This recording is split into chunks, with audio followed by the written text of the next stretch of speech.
Aujourd'hui, je vais vous préparer des pâtes au fond d'artichaut. Ça ressemble un petit peu à une carbo améliorée. Donc, lardon, crème, fond d'artichaut, pâtes, ciboulette pour l'essentiel. Dans un premier temps, j'ai fait chauffer au moins 2 litres d'eau pour faire cuire mes fonds d'artichaut. Ça va cuire au moins 10 minutes. Voilà, les fonds d'artichaut sont dans l'eau. C'est parti pour 10 minutes de cuisson. Voilà, pendant que ça cuit, je vais m'occuper des lardons. Voilà, donc une belle barquette de lardons. Je vais faire rissoler tout ça. Ensuite, je vous retrouve. Alors, les faux d'artichaut sont cuits. Moi, ma petite astuce, c'est que pour que les pâtes elles prennent bien le goût des faux d'artichaut, je vais utiliser l'eau de cuisson de mes faux d'artichaut. Alors, je m'excuse pour la buée, mais vous voyez, je suis en train de les égoutter.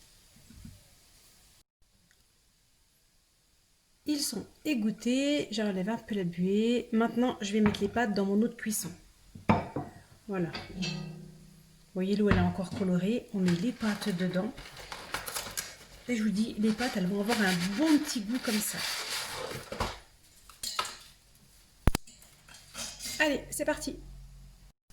Bon, je m'occupe maintenant des lardons. Vous avez vu, ils sont bien colorés. Donc maintenant, je vais couper mes fonds d'artichaut en 4 parce que je vais les faire revenir dans mes lardons. Alors, c'est un peu chaud.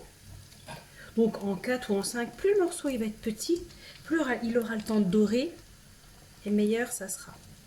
Alors vous n'êtes pas obligé de mettre le kilo, hein. Ça va dépendre en fait du goût des autres, des uns et des autres. Je sais que ma fille elle n'est pas super fan, alors tant pis, hein. On fait pas toujours comme on veut. Voilà, et ça je vais le remettre à dorer un petit peu. Ça a bien coloré. Maintenant il me reste évidemment la chose essentielle et bien gourmande, la crème. Alors il me restait peu de crème en pot, donc je vais utiliser celle-ci en fait, pareil. Voilà, on va faire réduire un petit peu. Allez, c'est reparti sur le gaz. Voilà, c'est cuit, c'est doré, mes pâtes sont cuites et je reste plus qu'à mettre ça sur une assiette et rajouter la ciboulette.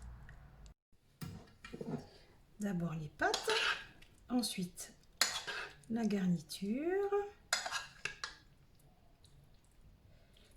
On n'oublie pas un peu de crème. Voilà ma ciboulette. Allez, toujours meilleur avec un petit peu de verdure. En plus, celle-là, c'est celle du jardin. Bon, faut pas rêver, hein, c'est la dernière.